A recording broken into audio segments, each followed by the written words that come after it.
terkait pengalaman di pribadi maupun di tengah keluarga gitu.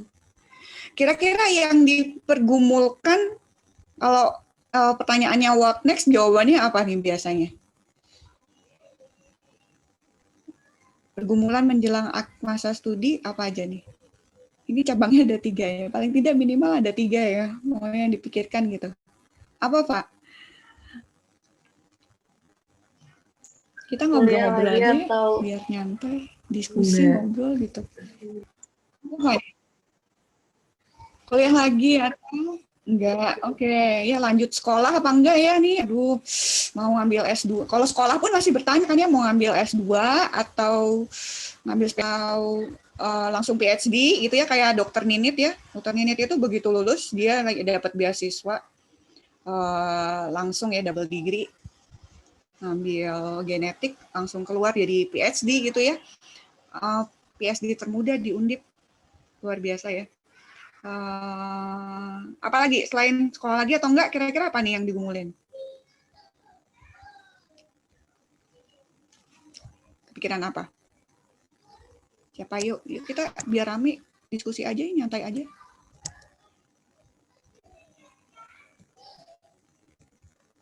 Apa ya? Apa yang ada siapa sih di sini? Hana, ada Hana. Apa Hana? Next. Shalom, kedengeran gak ya suaraku Kak? Kedengeran. Lagi hujan soalnya. Kalau ya ini juga hujan nih. Iya. Kalau aku mungkin lebih ke mau ngapain, hampir sama sih kayak si Iva, antara mau sekolah lagi atau mau kerja dulu. Kalau sekolah pun mau ngambil profesi atau langsung S2 kayak gitu sih Kak. Oke, ya jadi biasanya sih kebanyakannya pergumulannya tuh ini ya, apa namanya? Tentang kerja ya, kerjaan ya. Habis ini terus kerjanya apa ya gitu ya. Meskipun jadi dokter ya, meskipun anak kedokteran gitu ya, anak kedokteran kelihatannya sih kan oh jelas jadi dokter ya, cuman jadi dokter pun juga masih banyak pilihannya gitu. Mau jadi dokter di mana? Di rumah sakit kah atau di puskesmas?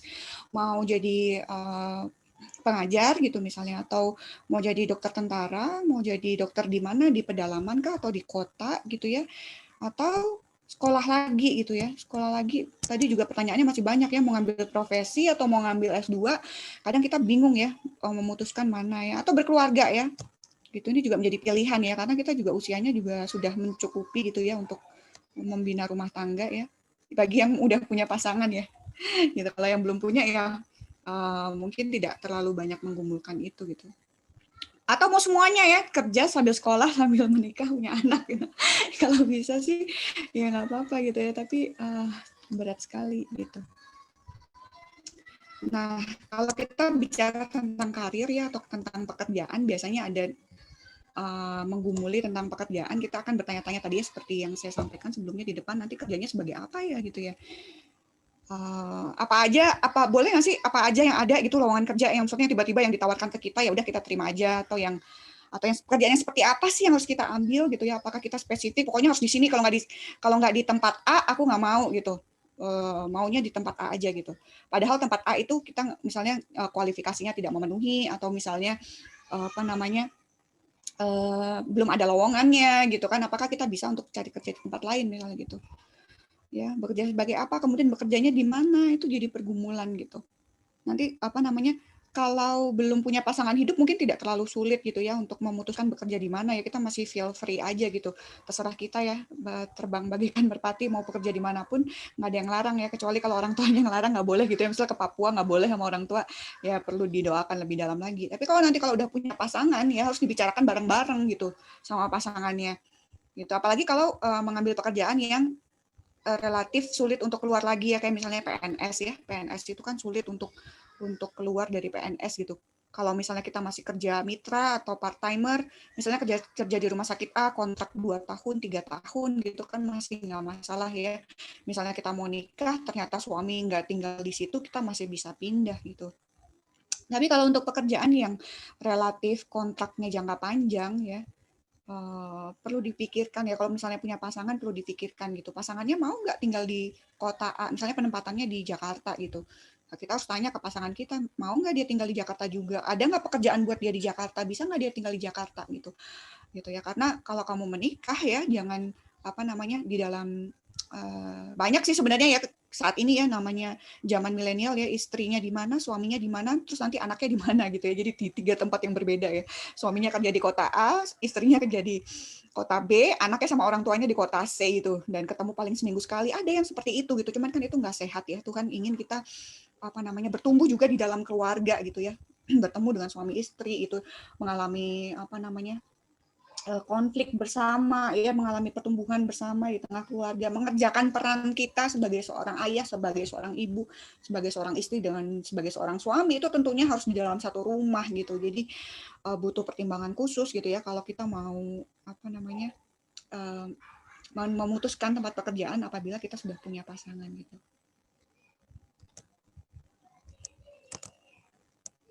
Oke, terus nah kemudian jadi gimana dong kita ngambil keputusannya ya?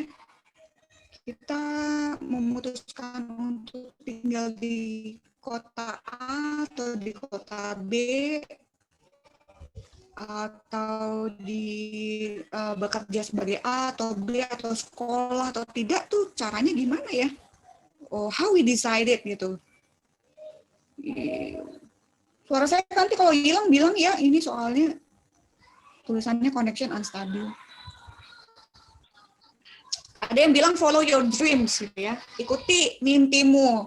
Ya, kamu mimpinya apa, cita-citanya apa, pengennya jadi apa, ikutin, kejar gitu. Gitu ya, ada orang yang apa namanya start dari zero, sekarang bisa jadi seseorang yang besar ya. Kalau ditanya apa yang membuat kamu bisa jadi orang yang terkenal sekarang, ya my dream gitu katanya sih gitu ya. Gitu. Saya secara pribadi nggak punya cita-cita ya banget ya. Maksudnya nggak pernah punya keinginan, suatu saat nanti aku pengen kayak gini tuh selama ini tuh nggak pernah gitu. Tipe yang ngejalanin ngeflow gitu. Kalau saya dulu ya orangnya kayak gitu. Ada juga yang bilang follow dirimu. Kata hatimu tuh tahu dirimu gitu ya. Jadi tahu kemana kamu akan melangkah. Gitu. Ya. Atau follow your flow. Nah, ini saya banget ya. Ikutin aja kemana mengalirnya gitu ya. Kalau dibukakan ya mungkin itu jalannya coba aja gitu ya. Kalau enggak ya udah kayak gitu ya. Maksudnya nggak punya suatu target pengen jadi apa tertentu gitu, enggak gitu ya. Saya awalnya seperti itu.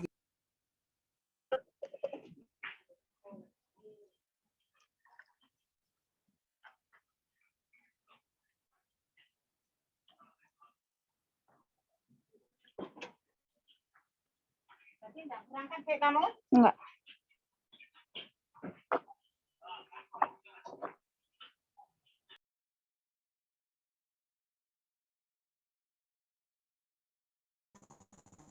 Halo.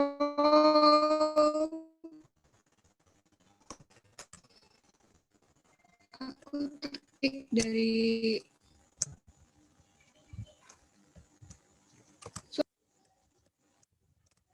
Halo. Halo, suara saya udah kedengeran lagi belum ya? Udah, Kak. Kak. Kak, putus-putus. Udah jelas belum? Udah Kak, barusan Oke, aku pindah aja lancar. deh ya, bentar ya. Ya, udah lancar? Udah Kak. Oh, puji Tuhan. Aku tak cari tempat yang lebih representatif kali ya, sebentar.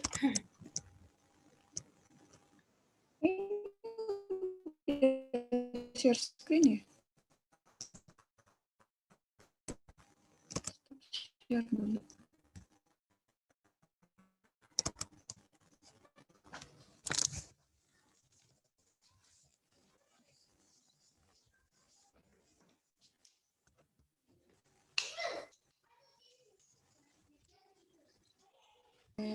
Lanjut ya. Ya, follow your dream, follow your heart, follow your flow, follow your parents ya. Sometimes kita nggak punya pilihan ya selain ngikutin apa yang menjadi keinginan orang tua ya. Karena orang tua yang biayain sekolah gitu ya. mereka yang membesarkan kita anaknya melakukan ABC gitu ya. Habis ini kamu gini-gini, jadi disusun gitu sama orang tua gitu. Kayak gitu. Atau terpaksa ya, entah itu dia dengan willingly ikhlas gitu ya untuk ngikutin kemauan orang tua, atau yang dengan terpaksa ya gitu. Tapi sebenarnya yang mana sih ya yang harusnya kita ikuti gitu ya dalam mengambil keputusan ya? Tentu saja kita harus lihat lagi ini ya di statement di sini apa nih? Only your creator can tell you the right way to go. Jadi hanya penciptamu yang bisa memberitahu kepada kamu gitu ya arah mana yang benar untuk dijalani gitu. Ya, jadi sekarang saya bukan lagi tim follow your dream atau tim follow your heart atau tim follow your flow, bahkan follow your parent gitu ya. Ya kalaupun beda dengan pandangan orang tua, coba untuk sampaikan dengan baik ya bahwa bukan itu yang Tuhan mau untuk saya kerjakan gitu ya, harus dikomunikasikan dengan baik ya. Ini biasanya ada tantangan tersendiri ya untuk itu ya. Saya tim follow Jesus gitu ya. Jadi akan gitu. Kenapa? Kan kamu itu kan ciptaannya, itu tidak akan pernah tahu gitu untuk apa dia dicipta. Kalau kamu bertanya pada dirimu sendiri gitu ya, mengikuti kata hatimu, kamu ngikutin mimpi-mimpinya kamu, kan namanya pusatnya, senternya adalah kamu gitu. Jangan keputusan yang kita ambil itu apa namanya tidak tepat kita gitu, bukan senternya, bukan Tuhan gitu. Padahal kita ini kan manusia ciptaan gitu ya, kita diciptakan Tuhan, kita dibentuk sedemikian rupa, kita sudah diselamatkan gitu ya. Banyak hal yang sudah Tuhan lakukan di dalam hidup kita gitu ya. Masa kita mau hidup kita tuh balik lagi ngikutin kata hati kita, kan enggak gitu ya. Jadi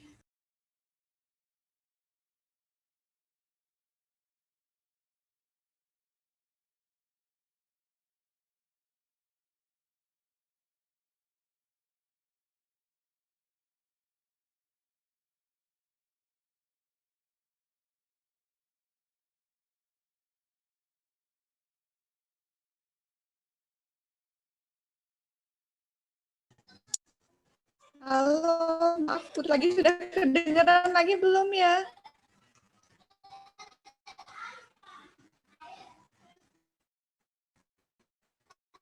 Udah, Kak. Maaf ya, rumah di atas gunung agak susah sinyalnya. Itu ya, jadi apa namanya yang harus dilakukan ya kembali lagi ya ke Jesus gitu, dalam setiap keputusan yang kita ambil tanya sama Tuhan Yesus gitu maunya gitu ya. Seperti ditulis di dalam Efesus 1 ayat 11 sampai 12. Ini saya ambil dari terjemahannya The Message ya. Efesus 1 ayat 11 sampai 12. It is in Christ that we find out who we are and what we are living for. Long before we first heard of Christ and got our hopes up, He had His eyes on us, had designed on us for glorious living, part of the overall purpose He is working out in everything and everyone. Jadi hanya di dalam Kristus lah kita tahu siapa diri kita ini sebenarnya, gitu ya. Dan untuk apa kita ini hidup, untuk apa kita diciptakan, gitu. Dan di dalam Kristus ya, Tuhan menentukan dari semula gitu ya bahwa kita tuh akan menjadi bagian dari suatu tujuan yang besar yang Allah sudah create gitu ya untuk dunia ini gitu. Nah, ini harus kita sebelum nanti kita bicarakan lagi di dalam tentang bagaimana memilih karir gitu ya, bagaimana memilih pekerjaan, kita mau coba lihat dulu gitu ya. Tuhan di dalam hidup kita itu secara itu apa gitu ya. Kalau kita ngerti basic foundation-nya gitu ya, kita tahu panggilan secara umum, itu akan menolong kita untuk menemukan panggilan kita secara spesifik lebih detail gitu ya. Kita akan lihat dulu ya, disebutkan ya bahwa di dalam Kristus we find out who we are and what we are living for ya. Kita who we are gitu pertanyaannya. Ya. Nah, mengakui atau memahami ya, meyakini gitu ya identitas kita di dalam Kristus itu adalah satu langkah pertama yang harus kita lakukan gitu ya sebelum kita mengambil keputusan gitu. Tidak hanya bekerja gitu ya, tapi juga menikah gitu ya. Kalau kamu menikah tapi kamu nggak ngerti identitas diri kamu di dalam Tuhan, nanti pasti akan terjadi banyak gangguan di dalam keluarga gitu ya. Pekerjaan juga gitu ya. Kalau kita mengambil pekerjaan, who we are in Christ itu nanti kita bisa gitu ya. Identitas pekerjaan yang kita cari itu, pekerjaan yang kita kerjakan atau cita-cita yang ingin kita raih itu menjadi identitas kita gitu ya, menjadi apa istilahnya, kita mencari identitas luar Tuhan gitu ya, tapi di dalam apa yang kita lakukan dan apa yang kita kerjakan gitu ya. Jadi understanding your identity in Christ is crucial ya, sangat ya, untuk apa? Untuk dapat hidup sesuai dengan yang Tuhan mau gitu. Jadi start with your identity ya. Kita tahu sekarang banyak anak-anak kan kehilangan identitas ya, disebutkan lost generation ya. Mereka tuh nggak ngerti gitu, mereka itu untuk apa gitu ya, mereka itu ada di dunia ini untuk apa, nggak ngerti gitu ya siapa mereka di dalam Tuhan gitu. Akhirnya mereka mencari identitas misalnya. Biasanya sih identitasnya tuh dikaitkan dengan peer groupnya mereka gitu ya. Misalnya mereka sukanya olahraga tertentu, mereka punya grup olahraga tersebut ya, mereka menaruh identitas itu gitu. Atau kalau misalnya gampangnya kita aja lah ya, anak yang saat ini sedang kuliah ya dimanapun jurusannya gitu ya. Kalau kita nggak ngerti identitas kita di dalam Tuhan, seringkali kita menaruh identitas kita di dalam apa yang kita kerjakan gitu ya. Jadi kita hanya tahu kita mahasiswa ya, tugas mahasiswa ya belajar itu aja kayak gitu. Nanti kalau udah kerja ya kita tahu identitas kita adalah dokter gitu ya. Udah kita kerjain sesuai dengan pekerjaan kita menjadi dokter. Nah gitu. Jadi kelihatannya sih udah tahu lah kita siapa di dalam Kristus ya. Tapi maksud saya itu lebih ke menghayati lagi gitu, mendalami lagi gitu ya, menyadari lagi gitu ya identitas kita di dalam Tuhan, ngerti. Define ourselves as a representation of our culture, interest, relationship, and efficacy in doing the things that matter to us gitu. Gampangannya gini ya, kita bisa nggak sih menilai dari apa yang dilakukan ya. Kalau kita mengerti seorang tertentu, oh dia tuh melakukan ini. Ketika ada masalah ini dia responnya gini gitu. Kita pasti bisa menebak identitasnya gitu, siapa dia gitu ya, dari apa yang dia lakukan. Ya nggak sih? Kalau ada orang yang kesehariannya kita lihat begitu sukacita gitu ya, melayani Tuhan dengan sepenuh hati gitu ya, kita bisa tanya seberapa dalam hubungannya sama Tuhan gitu. Tapi kalau kita ketemu sama orang yang jutek banget setiap hari ya, dimintain tolong sedikit nggak mau gitu ya, kita bisa lihat gitu ya, relasinya dia sama Tuhan kayak gimana gitu. Jadi orang bilang you are what you do gitu ya. Tapi jangan biarkan identitas kamu itu ditentukan dari apa yang kamu lakukan gitu. Tapi firm dulu identity-nya, dengan identity itulah kita akhirnya this is my identity, this is what I should do gitu ya. Jadi bukan kebalikannya ya, kamu lakukan sesuatu, misalnya kamu kejar tuh ya jadi dokter spesialis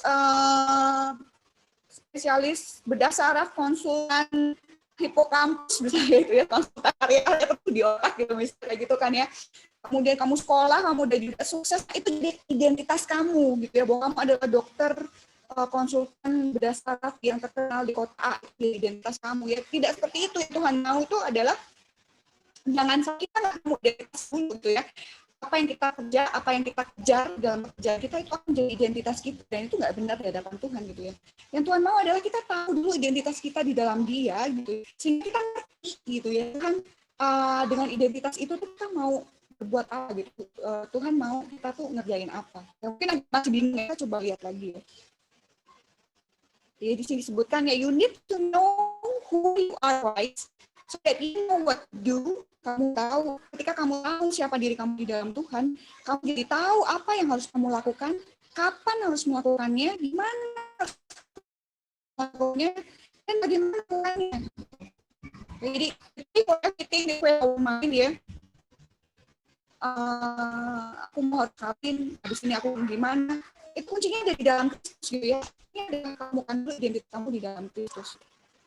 kalau nggak firm, identity kamu nggak firm, ya kamu akan mengalir gitu ya, maksudnya ngikutin kan kamu gitu, orang yang kamu ikutin, kalau kamu bilang kamu ya udah gitu, kamu nggak firm dengan identity kamu sendiri gitu. This is basic, our basic identity. Sebagai orang yang sudah diselamatkan ya, core-nya itu ya ada di apa namanya, ada di setidaknya ada di 3 identity ini kita harus firm dulu ya.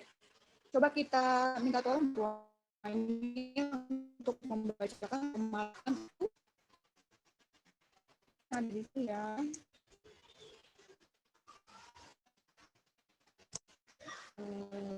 Beatrice ya, coba Beatrice bacakan ayat 1, Roma 8 ayat 1.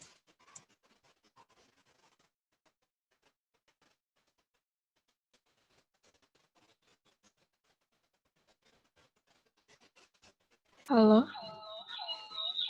Halo. maaf Kak sebentar.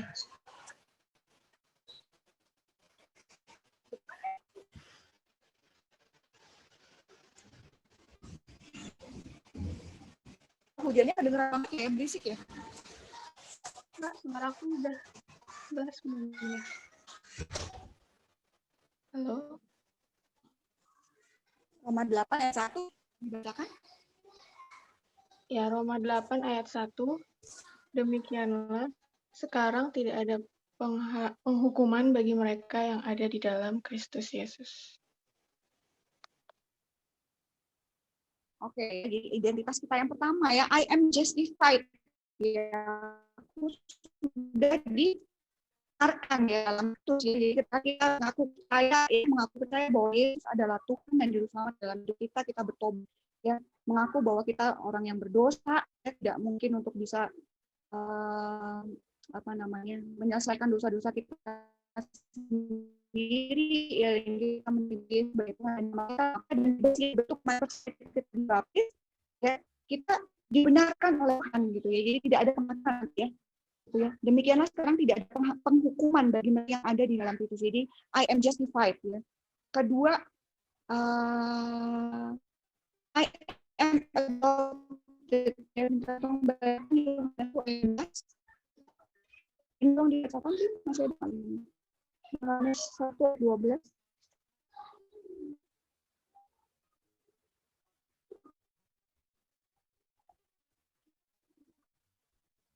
Halo?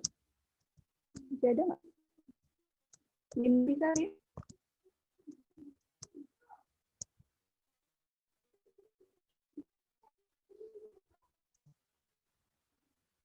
Lina, mana ya Lina? Atau Irene atau Lalu sih maaf agak putus-putus. Ya Kak, maaf. Halo, ya Kak. maaf. Tadi Irene Yohanes. tolong dong Yohanes 1:12.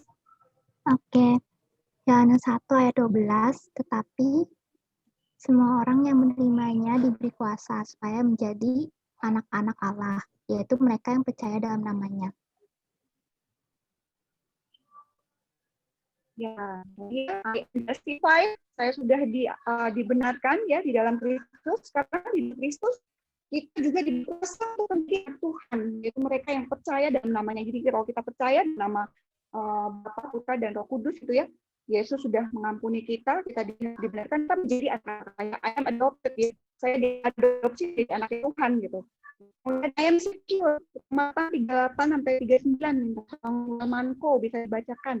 Roma 8 38 sampai 39.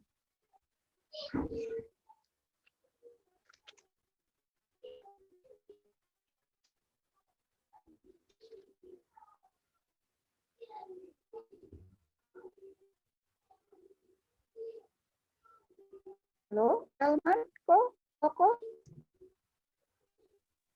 Coco, Saya ya Kak, Roma 8. kedengeran nggak ya? Ayat 39.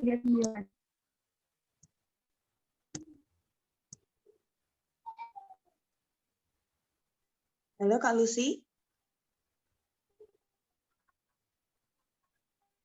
Ya, cek Lina. Iya Kak, Lina Kak. Saya bacakan ya Soalnya Kak. kedengeran nggak ya? Aduh, sialis. 8:38-39.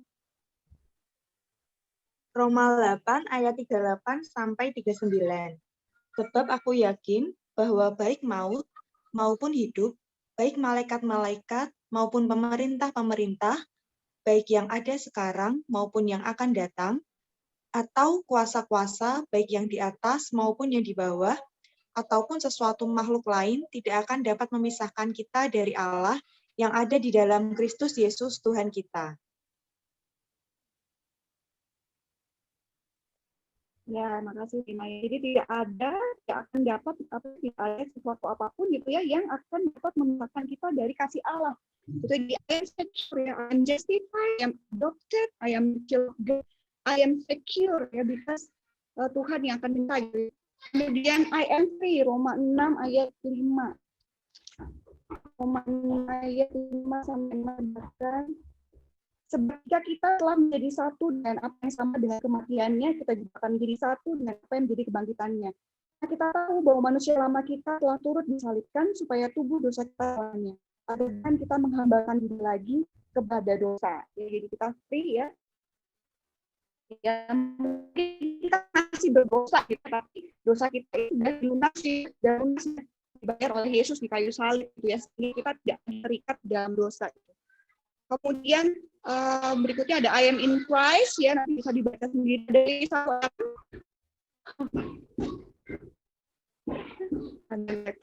Filipi 1 ayat 6 saya bacakan.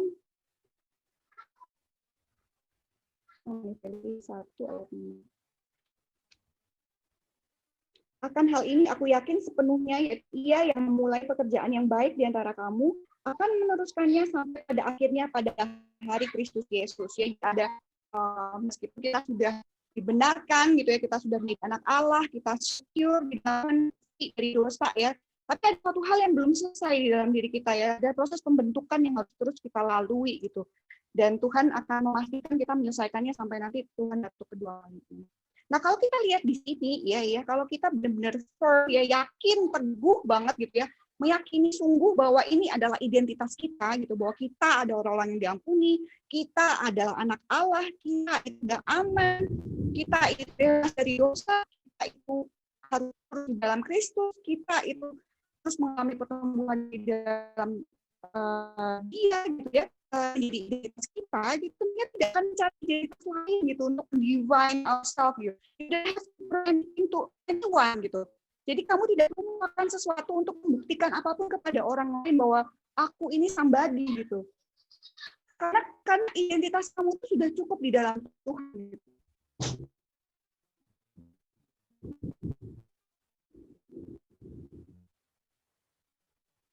Ya, jadi apa namanya? Maksud saya gini. Jadi kalau kita itu identitasnya itu belum firm dalam Tuhan ya, kita akan melakukan sesuatu untuk membuktikan sesuatu kepada dunia atau kepada orang lain. Tidur. Dia juga tidur ya. Abang tidur. Itu ya. Jadi pergumulan pertama yang kita ya, kamu firm dulu gitu di dalam ini ya. Kalau misalnya ada di antara adik-adik yang masih belum benar-benar mikir ya di dalam tuh ya. Nanti Tidur dengerin. Ya. Kamu ngajar dulu. Nggak boleh ribut.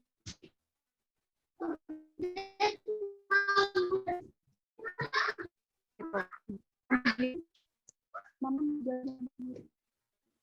Ayah, kamu baca tadi.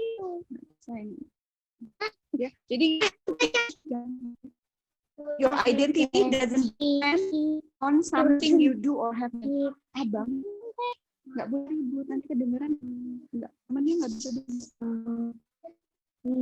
Your identity doesn't depend on something you do or have done. Ya, jadi jangan sampai gitu ya, pekerjaan kita, pilihan karir kita gitu ya, itu untuk prestis kita gitu, untuk mendesain diri kita gitu ya. Jangan sampai apa yang dilakukan itu yang menjadi menjadi identitas diri kita, yang melekat diri kita gitu. Jadi akan disalah gitu kalau kita lihat gitu ya.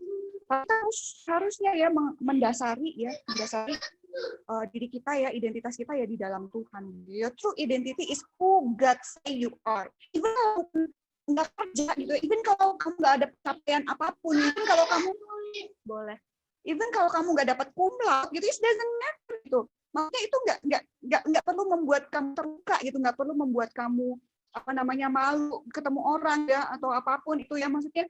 Tapi kalau kamu meskipun maksudnya ya kamu nggak dapat cum laude ya, tapi kamu udah berjuang materi, kamu melewati prosesnya bersama dengan Tuhan, nggak apa-apa gitu, maksudnya. That's not your identity gitu ya, pencapaian itu tuh tidak mendefine kamu gitu ya, tapi karena kamu sudah didefine oleh Allah gitu ya, bahwa kamu adalah anak Tuhan, kamu ada di dalam Kristus, kamu udah dibebaskan, kamu udah akhirnya ada yang kurang lagi ya kalau kamu bilang kamu tuh anak Allah ya. Mungkin Allah tuh menurut kamu mungkin ya sih dia tidak cukup sama kebutuhan kamu kan enggak, kan sebenarnya itu sudah paket komplit di dalam Tuhan. Anugerah Tuhan itu cukup buat kita gitu. Pertama kali harus kita confirm di dalam diri kita gitu. Apakah benar bahwa anugerah yang Tuhan berikan kepada kita itu cukup gitu ya, sehingga kita nggak perlu cari fulfillment di luar gitu ya, di tempat lain ya, termasuk di dalam pekerjaan nanti yang akan kita dapat gitu. Jadi who we are, kita harus tahu who we are, dan what we are living for ya, kita harus tahu dulu kita ini siapa gitu ya. Kemudian kita harus tahu juga kita tuh hidup untuk apa gitu ya. Basicnya ini dulu sebelum ngomongin ya. In Christ, we're called to be with Him and work for Him. Jadi kalau kita sudah di dalam Kristus, kita sudah keselamatan, itu kita tahu bahwa kita ini diselamatkan di dalam Kristus ya. Berikutnya adalah kita tahu panggilan kita berikutnya adalah untuk bersama dengan Dia dan untuk bekerja bersama dengan Dia. Ya apa sih maksudnya? With Him. Apa sih maksudnya to be with Him itu? Bersama dengan Tuhan, bersama-sama dengan Tuhan menjalani proses pembentukan, pertumbuhan iman, karakter, nilai, pola pikir, ya, untuk menjadi serupa dengan Kristus.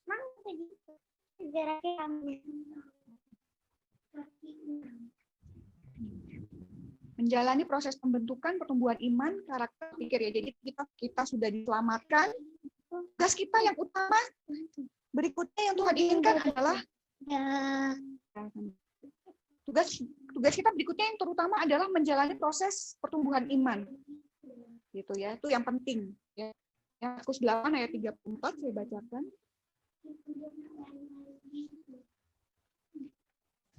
Markus 8 ayat 34. Lalu Yesus memanggil orang banyak dari murid-Nya, berkata kepada mereka, setiap orang yang mau mengikut aku, ia harus menyangkal dirinya, memikul salibnya, mengikut aku. Ya, di dalam proses perjalanan bersama Tuhan ya pasti harus ada penyangkalan diri ya, mati bagi keakuan gitu. Itu terus kita terus diperlakukan dalam Tuhan. Galatia 5 ayat 24 sampai 25. Galatia 5 ayat 24 sampai 25. Barang siapa menjadi milik Kristus Yesus, ia telah menyelipkan daging dengan segala hawa nafsu dan keinginannya. Kalau kita hidup oleh Roh, baiklah hidup kita juga dipimpin oleh be with Him, ya, dan dipimpin oleh Roh Kudus gitu. Abang.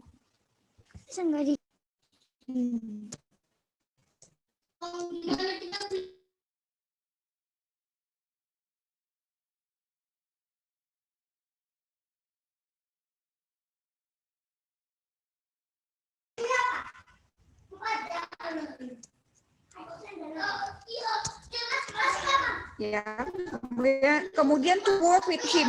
Apa artinya ya bekerja bersama dengan Dia? Artinya bekerja di ladang misi tentunya gitu ya. Being a part of His story ya, menjadi bagian dari kisah Allah ya di tengah-tengah dunia ini.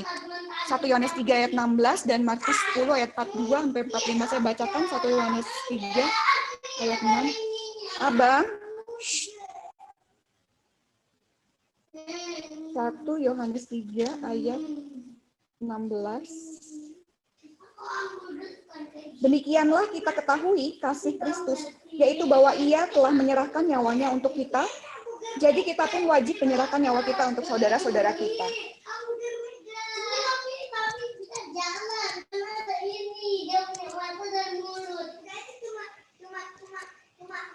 Bentar ya.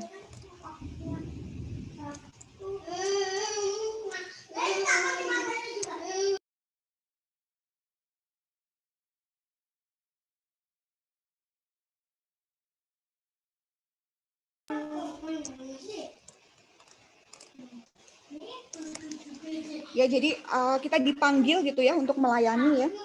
Melayani sesama kita ya, sebagaimana Kristus juga sudah melayani kita. Ya, kalau kita lihat ya apa sih bagian kita di dalam sejarahnya Tuhan ya, di dalam kisahnya Tuhan ya. Kita coba untuk melihat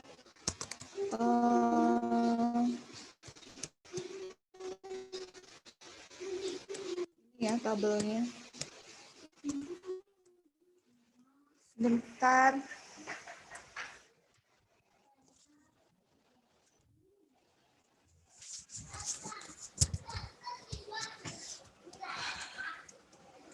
Nah, suara saya masih kedengeran nggak ya? Kok hilang lagi? Masih, Kak.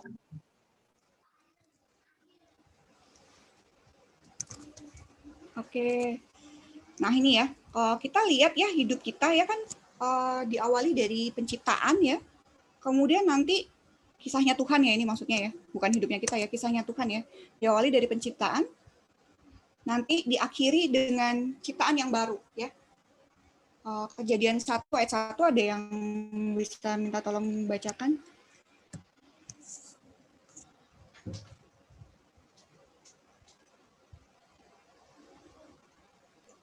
Kejadian 1 ayat 1, pada mulanya Allah menciptakan langit dan bumi. Ya, pada mulanya Allah menciptakan langit dan bumi ya. Wahyu 21 ayat 1 sampai 2 bisa dilanjutkan, Pak?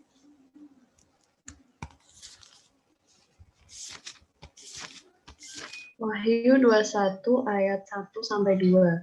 Lalu aku melihat langit yang baru dan bumi yang baru, sebab langit yang pertama dan bumi yang pertama telah berlalu, dan laut pun tidak ada lagi. Dan aku melihat kota yang kudus, Yerusalem yang baru, turun dari surga, dari Allah, yang berhias bagaikan pengantin perempuan yang berdandan untuk suaminya.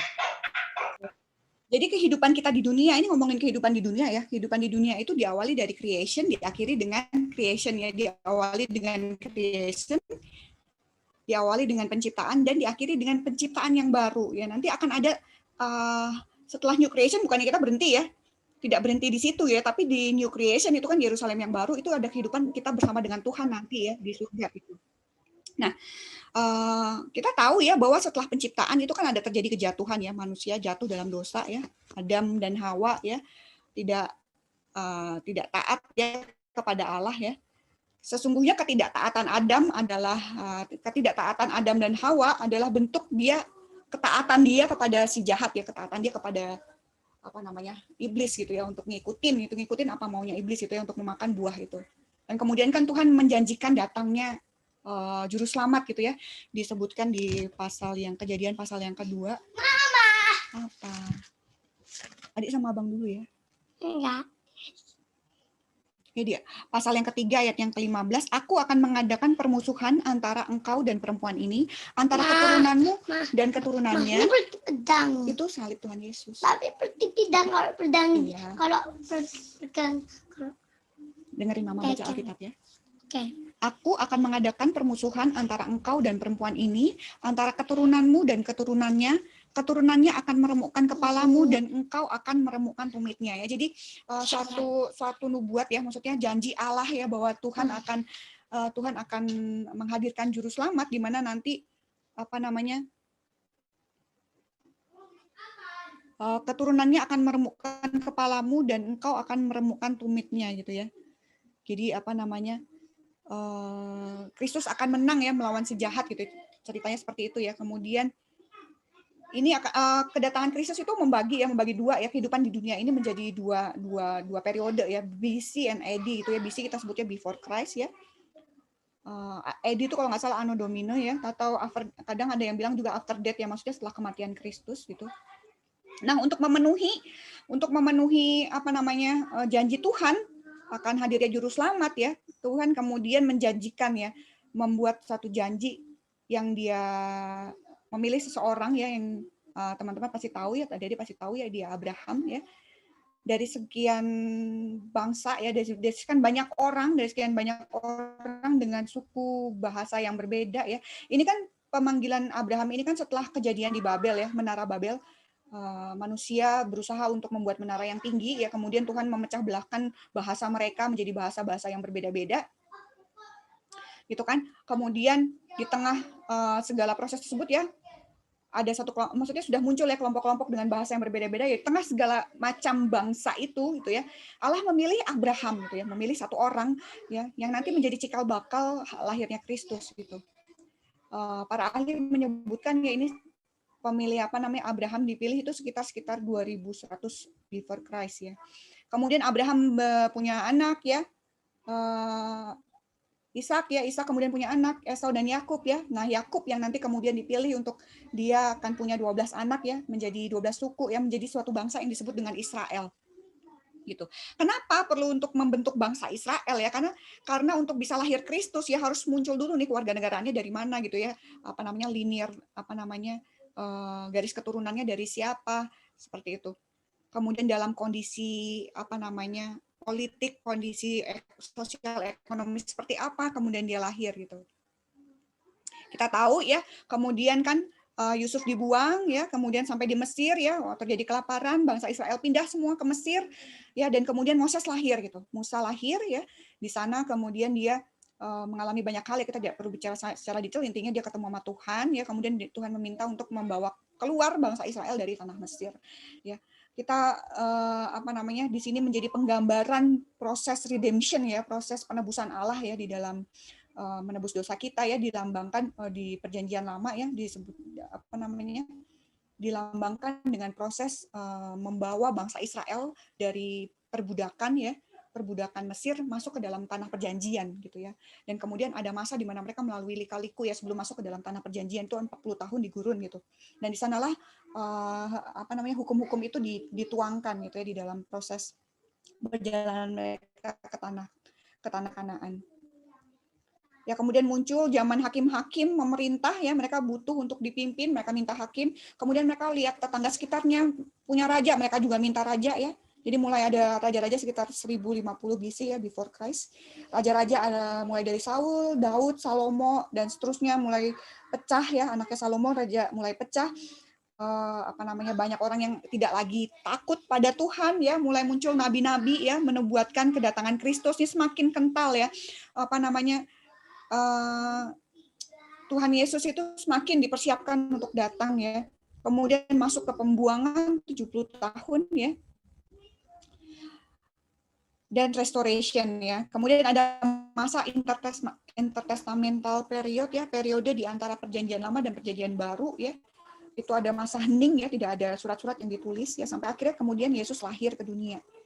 Gitu.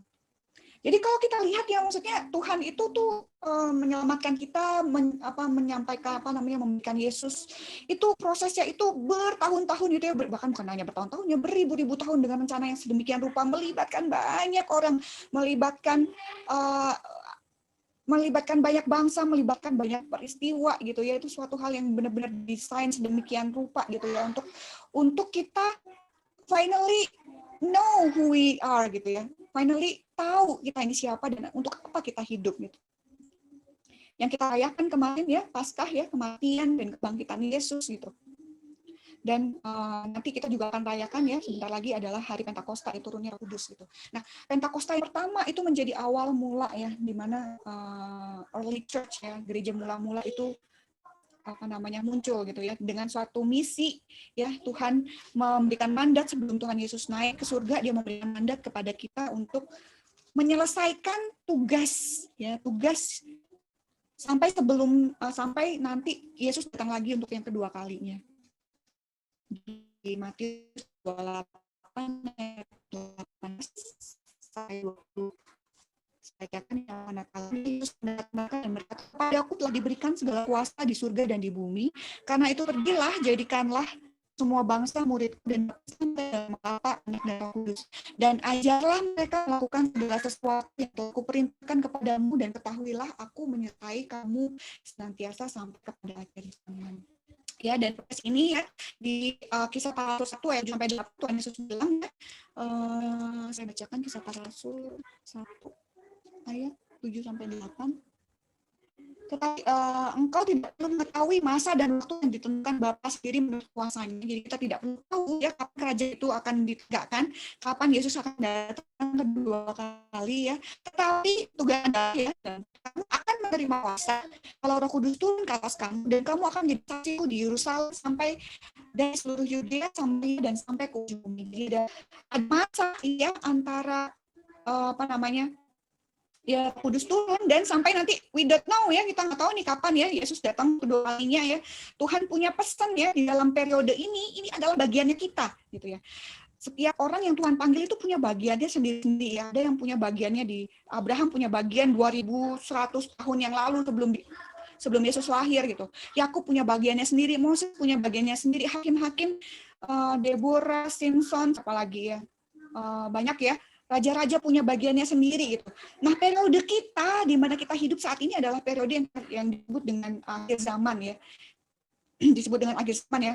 Masa di mana setelah Yesus naik ke surga ya, setelah Yesus bangkit naik ke surga sampai nanti datang untuk kedua kalinya, itu yang disebut dengan akhir zaman.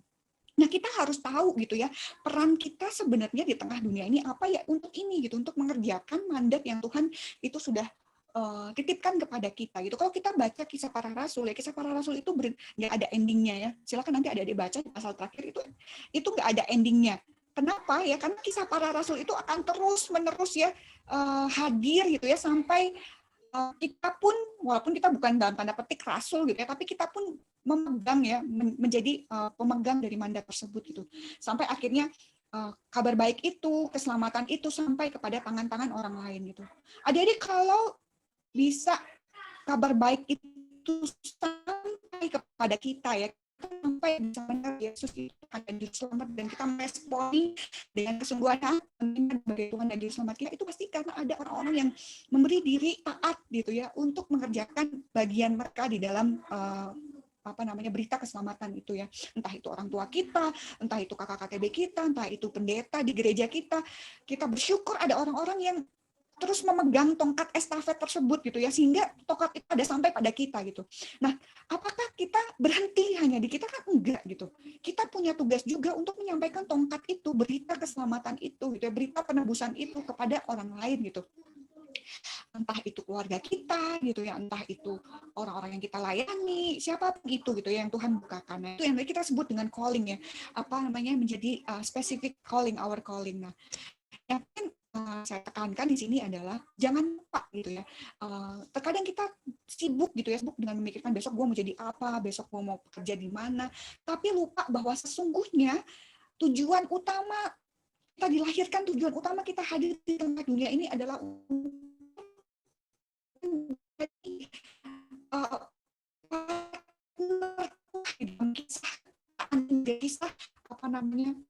kisah penebusan dunia yang sudah diciptakan ini gitu. Nah, sekarang kita ada di 2021 ya. Kalau kita lihat ya, 2000 itu udah mendekati waktu Tuhan memberikan janji ya. Jadi kepada Abraham itu sekitar 2100 sebelum Kristus ya. Sekarang kita sudah di tahun 2021 ya. Setelah kematian Kristus ya, ini udah mulai seimbang ya. Maksudnya periodenya tuh sudah sangat lama sekali gitu ya. Saya nggak mau ngomongin tentang kapan Yesus datang, enggak gitu ya, tapi kita nggak ngerti ini kita posisinya ada di mana, apakah udah mendekati atau belum, atau kita masih di tengah, kita nggak tahu. Tapi yang jelas kita punya tugas yang Tuhan titipkan untuk kita kerjakan ya, dimanapun kita berada.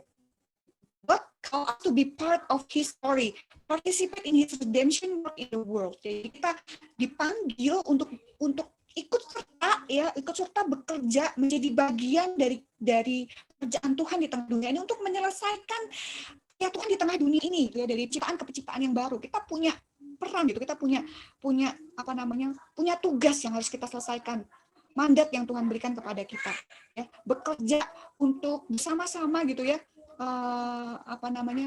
terlibat di dalam proses penebusan di dalam dosa yang di dalam dunia yang sudah berdosa ini. Dia ayat 8 ayat 20 ya, di sini saya misalkan ada go and make disciple, baptizing them and teaching them to obey. Jadi terutama yang mandatnya itu ya, pergi buatlah murid, gitu. Baptislah mereka ya. Mungkin kita bukan pendeta tidak membaptis ya, tapi untuk sampai seorang itu mau dibaptis gitu ya, pasti kan dia harus diberitakan dulu tentang Kristus gitu. Dia pasti disadarkan dulu akan dosa-dosanya gitu ya. Dia ditolong untuk menerima Kristus ya. Kemudian akhirnya dia mau memberi diri ya, sebagai bukti dia mau menerima Yesus adalah dia mau memberi diri baptis. Berhenti sampai dibaptis, tapi Tuhan juga minta untuk teaching, mengajar mereka taat mengerjakan apa yang sudah diajarkan ke kita gitu. Dan ada janji penyertaan di dalamnya. Nah, kita tuh punya kita mungkin nggak bisa ngerjain semuanya, tapi kita which part we should do gitu. Apakah kita menjadi apa namanya? Aku udah pakai panah, tapi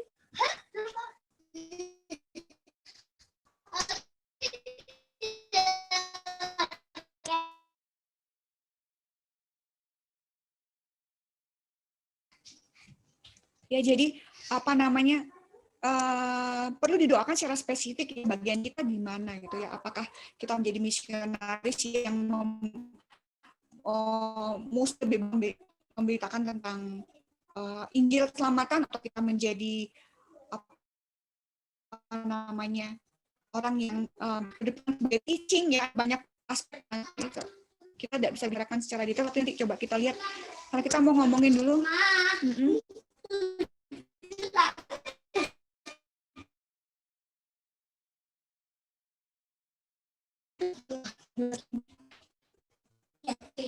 Bisa jadi terus ya anak-anak soalnya.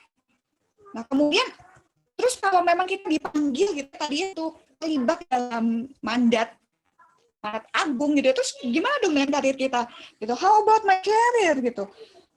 Apakah terus kita jadi misionaris semua gitu ya, pedalaman, apakah kita kemudian semua dipanggil untuk jadi pendeta gitu kan enggak gitu ya. Nah, kita coba melihat dulu nih ya. Kita mau sama-sama lihat ya, apa sih bedanya? Apa sih bedanya karir dengan callingnya? Kalau kita lihat ya karir, baterainya 15 dong nih.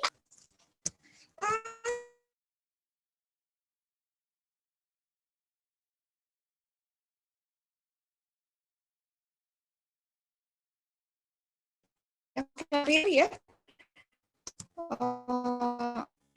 yang kita butuhkan ada talenta yang kita pelajari ya, sekarang kita belajar di kampus yang kita bisa kita lakukan ya. Tapi kalau calling itu yang diperlukan adalah spiritual gift, jadi apa namanya, karunia rohani gitu.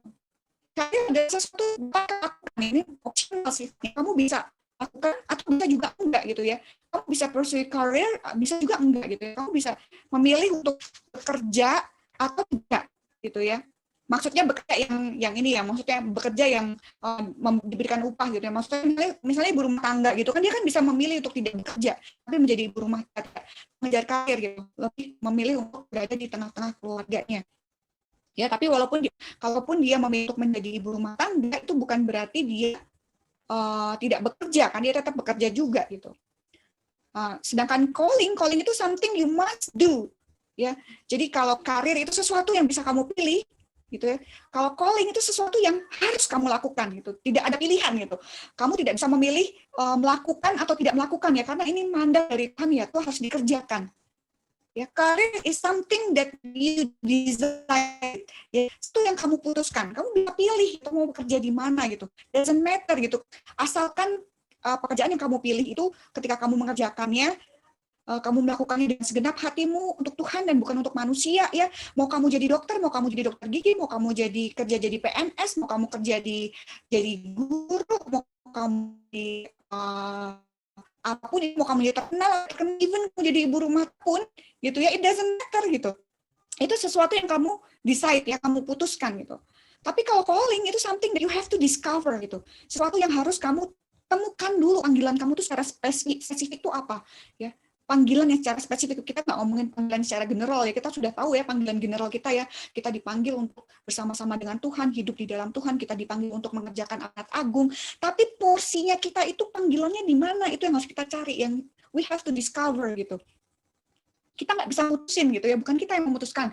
God who decided ya, Tuhan yang decide apa yang harus kita kerjakan sebagai panggilan kita itu untuk calling gitu ya. Tapi kalau karir kita bisa putusin nih, kita sendiri yang bisa memutuskan, nggak masalah asal kita nggak berdosa ketika melakukannya, atau asal kita ketika mengerjakan karir itu kita bisa menolong orang lain, kan nggak masalah gitu ya. Kalau di karir ya, kamu dapat sukses even without prayer gitu ya, bahkan orang yang bukan Kristen pun bisa sukses di dalam karirnya gitu ya kan ya, walaupun dia nggak minta sama Tuhan misalnya untuk bisa sukses, bisa aja karena dia punya talenta, dia bisa punya relasi baik sama orang-orang, dia kerja dengan tekun, bisa sukses di pekerjaannya gitu. Tapi kalau calling ya, kamu akan bisa melakukan kalau kamu nggak doa gitu, kalau kamu nggak punya relasi sama Tuhan, kamu nggak akan bisa kerjakan gitu. Jadi nah sampai bingung ya, apa namanya, sering kata mau mendoakan itu, tapi gue kerja apa kayak gitu. Harus dibedain gitu ya,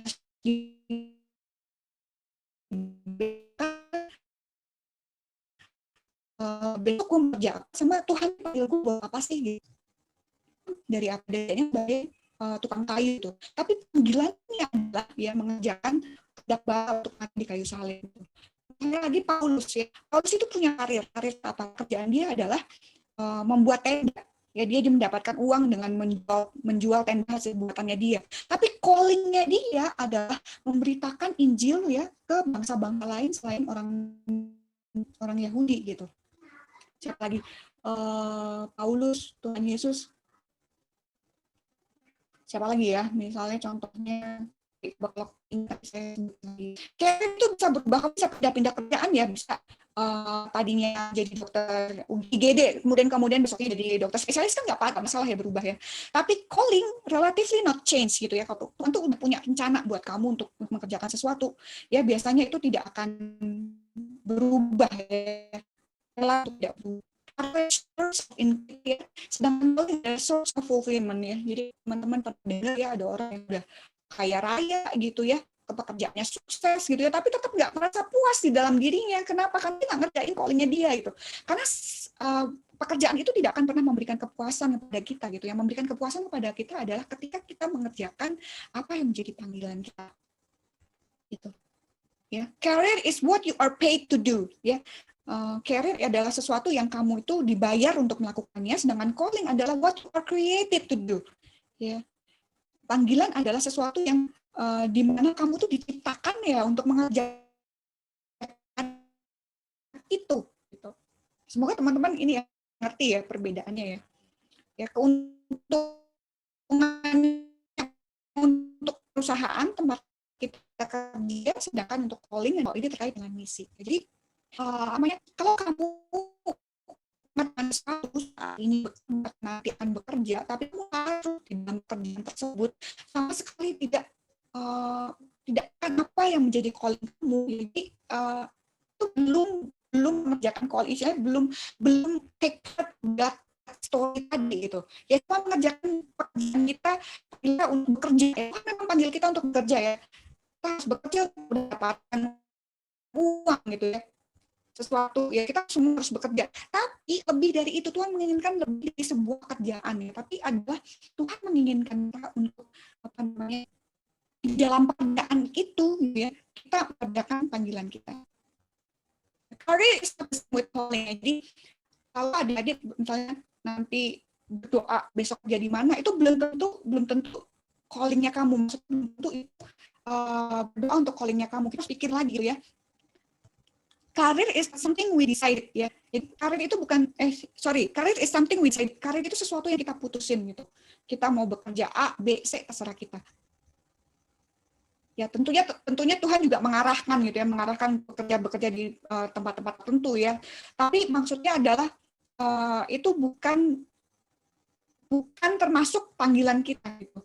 Karir kayak di our idol ya, karir itu bisa jadi idol, jadi apa namanya, bisa jadi berhala buat kita. Kalau kita mengejar karir ya, untuk apa? Untuk mendapatkan financial sukses gitu ya, untuk mendapatkan security, untuk mendapatkan kekuatan, untuk prestis, untuk identity kita nih sekali lagi ya. Kalau pekerjaan kita yang kita pilih itu nanti akan membentuk identitas kita gitu. Kita maunya menjadi identitas A sesuai dengan apa yang kita raih. Nah, itu menjadi berhala buat kita ya, karerism gitu ya istilahnya. Nah, banyak orang sekarang seperti ini gitu ya, raihlah impimu, raihlah ikuti kata hatimu, raihlah mimpimu gitu ya, kerja semaksimal mungkin gitu, kemudian sekolah setinggi-tingginya gitu ya. Boleh banget semua itu dikejar gitu ya. Kalau itu memang benar-benar Tuhan yang suruh, dan itu dengan kamu bekerja sedemikian rupa, dengan kamu sekolah setinggi-tingginya, itu bisa jadi alat untuk kamu ngerjain calling kamu, it doesn't matter gitu. Tapi kalau kamu sekolah lagi, itu tujuannya untuk pemenuhan kebutuhanmu, sesuatu yang kosong yang kamu mau gitu ya. Jadi untuk kamu sedang mencari identitas kamu, perlu dipertanyakan kembali itu benar atau enggak keputusan yang kita ambil.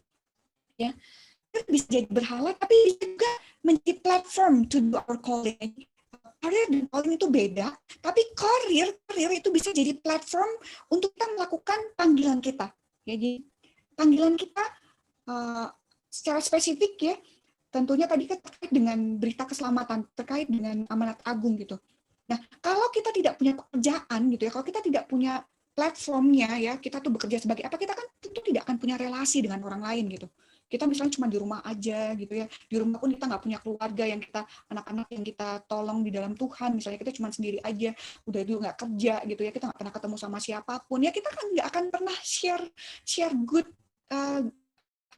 kabar baru, orang lain juga nggak akan bisa lihat kita hidup aja, bangunnya mereka nggak akan bisa. Jadi karir itu sesuatu yang memang kita juga perlu untuk perjuangkan supaya bisa mengerjakan calling kita gitu. Bagus kalau karir dan calling itu bisa blended jadi satu, bagus banget. Misalnya misalnya kalau pendeta itu kan karirnya ya kependetaannya dia dapat uang dari dia menjadi pendeta, tapi itu juga menjadi panggilan dia gitu untuk memberitakan Tuhan gitu. Itu gampangannya seperti itu. Kayak misalnya lagi misalnya saya gitu ya, saya menjadi pengajar gitu, menjadi dosen gitu ya, itu adalah karir saya, ada jenjangnya gitu ya, saya bekerja untuk mengajar orang lain gitu. Tapi di tengah saya menjadi dosen, saya punya platform, saya punya platform untuk calling saya gitu. Panggilan saya adalah untuk mengajar, mengubah hidup orang lain gitu, memberitakan tentang Tuhan ya, menolong orang lain untuk bertumbuh kayak gitu. Nah, itu jadi blended, itu kan bersyukur banget bisa mengerjakan karir, di tengah mengerjakan karir itu saya bisa mengerjakan calling saya kayak gitu. Tapi bisa jadi karir itu sesuatu yang berbeda dengan calling. Kayak misalnya kalau kamu bekerja di tempat yang tidak memungkinkan sama sekali untuk kamu membagikan tentang Injil. Kayak misalnya kamu harus ada di depan komputer 7-24 jam ya. Sama sekali, maksudnya bersyukur ya kalau kita kerja di tempat gimana kita bisa chit-chat with orang lain, kita bisa connect dengan orang lain, kerja teamwork lebih banyak, ketemu sama orang, blended sama orang gitu. Itu punya kesempatan lebih banyak untuk kita memberikan kesaksian gitu. Tapi ada pekerjaan-pekerjaan tentu yang tidak memungkinkan. Nah, bisa jadi callingnya di luar dari pekerjaan itu juga nggak masalah. Misalnya callingnya, oke, dia kerja dapat uang, dia kerja berwirausaha jualan barang A, kemudian dia dapat uangnya itu dia pakai untuk menolong orang lain gitu ya, untuk nolongin saya anak-anak jalanan, nolongin mereka bertumbuh, nolongin mereka mengenal Kristus. Itu calling dan karir terpisah ya, tapi tetap bisa jalan bareng gitu. Gitu kayak Paulus gitu ya. Paulus itu pembuat tenda ya. Kalau dipikir-pikir pembuat tenda kan nggak ada hubungannya tuh sama panggilannya dia gitu ya. Tapi pembuat tenda itu menolong dia punya uang untuk apa? Untuk support dirinya untuk menjadi pemberita firman Tuhan kayak gitu. Ya, jadi career dan calling itu bisa suatu hal yang beda, yang kita lakukan berbeda, atau bisa menjadi blended gitu ya. Jadi career menjadi platform untuk kita melakukan pekerjaan kita. Nah, kayak misalnya gampang adik yang kuliah kan sebenarnya tanda petik itu pekerjaan yang sedang kalian, ketika kalian bekerja di kuliah itu kalian punya platform, punya kesempatan di kampus itu untuk melayani. Nah, kurang lebihnya kayak gitu ya. Jadi kamu bisa mengerjakan calling kamu ya, melayani adik KTB, melayani adik kelas ya, mengerjakan itu kamu, kesempatan kamu sebagai mahasiswa di kampus Undip untuk melayani, kerjakan panggilan Tuhan di tengah-tengah kampus gitu. Itu jadi apa namanya, bisa belajar tanpa career dan calling. Tapi kalau misalnya ada juga yang dia jadi mahasiswa tapi dia tidak ikut pelayanan di kampus, tapi dia punya calling di gereja gitu ya, dia jadi guru sekolah gitu ya, itu antara calling dan karirnya beda, tapi bisa jalan bareng gitu, jadi bisa seperti itu juga. Gitu. Nah, sekali lagi bahayanya adalah kalau kita itu karir kita tuh kita cuma fokus di karir aja gitu. Kita cuma fokus, pokoknya abis ini gue mau sekolah, abis sekolah S2 gue mau sekolah S3, abis sekolah S3 gue mau ambil spesialis 1, abis spesialis 1 gue mau ambil spesialis 2 gitu. Terus blended di dalam pekerjaan gitu ya, sampai kita tuh nggak pernah memikirkan sebenarnya kita kita cuma bersekolah aja kan, kita dipanggil untuk sekolah, oke, kita mengerjakan rencana Tuhan gitu. Our career will die, but our calling will stay for eternity. Jadi pekerjaan kita akan berhenti saat kita mati gitu ya. Ya udah stop di situ, nggak akan kita bawa ke surga. Tapi apa yang kita kerjakan di dalam panggilan itu akan tetap selamanya sampai dengan kekekalan gitu. Jadi satu hal yang bisa saya simpulkan ya di dalam apa yang mau saya sampaikan hari ini, sekali lagi yang pertama adalah harus tahu dulu, firm dulu identity kamu. Jangan sampai mulai identitas di dalam kerjaan kamu gitu ya, udah apa yang mau kamu hati, karena akan tersesat dirinya. Yang kedua, kamu ngerti panggilan kamu untuk sekutu dengan Tuhan, untuk bekerja ya bersama dengan Tuhan gitu. Itu suatu hal yang barengan ya, kita tidak mungkin bekerja bersama Tuhan kalau kita tidak hidup di dalam persekutuan yang erat bersama dengan Tuhan. Atau kita tidak mungkin ya punya persekutuan erat dengan Tuhan tapi tidak mau bekerja dengan Tuhan, itu nggak mungkin banget. Itu dua hal itu adalah satu kesatuan gitu. Semakin kita dekat sama Tuhan, semakin kita ngerti hatinya Tuhan, semakin kita tahu apa yang Tuhan inginkan dalam hidup kita, semakin kita mengerti bagian kita di tengah kisah Tuhannya ini, ya kita di mana yang kita ingin, kita tahu siapa diri, tahu apa yang kita lakukan, bisa menambah kerja untuk dia. Kemudian yang kedua, jangan sampai jatuh pada mengejar karir. Ya, maksudnya mengejar karir tapi merupakan yang dilakukan adalah setiap mungkin kalau bisa karir dan gitu ya. Karir itu jadi platform kita untuk mengerjakan kehidupan kita. Gitu. Ya, bisa jadi dokter gitu ya. Jadi dokter apakah tidak panggilan bisa juga ya, dia bekerja jadi dokter, menolong orang yang sakit, prescription gitu-gitu, tapi dia nggak pernah touching pasiennya, namanya kalau dia punya kesempatan untuk beritakan, dia nggak pernah untuk memberitakan, dia tidak mengatakan dia harus mungkin ya antara career dan calling tuh harus blended. Itu sih sore hari ini yang mau saya sampaikan. Ini ada sesi diskusi ya. Ada yang mau ditanyakan ya.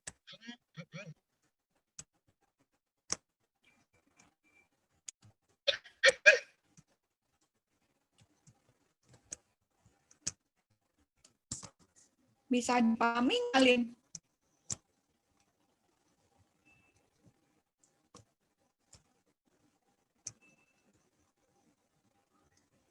Halo, suaraku masih terdengar kah? Terdengar, Kak. Dengar, Kak. Bisa dipahami nggak ya? Penjelasannya, maaf ya, banyak banget distraksinya hari ini ya Tuhan. Bisa, Kak Lucy.